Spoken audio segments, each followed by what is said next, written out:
వాతావరణ పరిస్థితులు ప్రపంచ దేశాలను వణికిస్తున్నాయి. కొన్ని దేశాల్లో ఎండలు దంచేస్తుంటే మరికొన్ని చోట్ల భారీ వర్షాలు బీభత్సం సృష్టిస్తున్నాయి.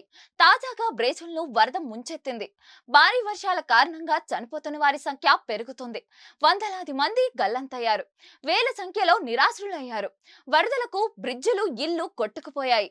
ఎల్ నినో కారణంగా భారీ వర్షాలు కురుస్తున్నాయని అధికారులు చెబుతున్నారు.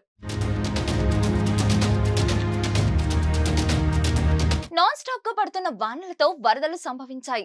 అక్కడి ప్రభుత్వం వెంటనే సహాయక చర్యలను ముమ్మరం చేసింది. అత్యంత ఘోరమైన విపత్తుగా బ్రెజిల్ ప్రభుత్వం ఈ వరదలను ప్రకటించింది.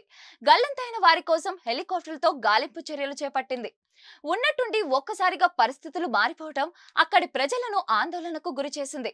వరదల ప్రభావం వల్ల నిరాశ్రులైన ప్రజలు దిక్కుతోచని పక్షుల్లాగా విలవెల్లాడుతున్నారు.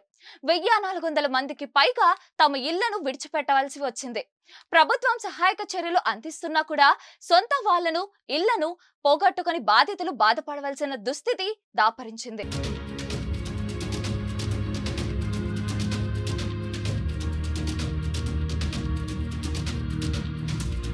మరిన్ని వీడియోస్ కోసం ఛానల్ ని సబ్స్క్రైబ్ చేయండి. లేటెస్ట్ అప్డేట్స్ కోసం వాట్సాప్ ఛానల్ ని ఫాలో చేయండి.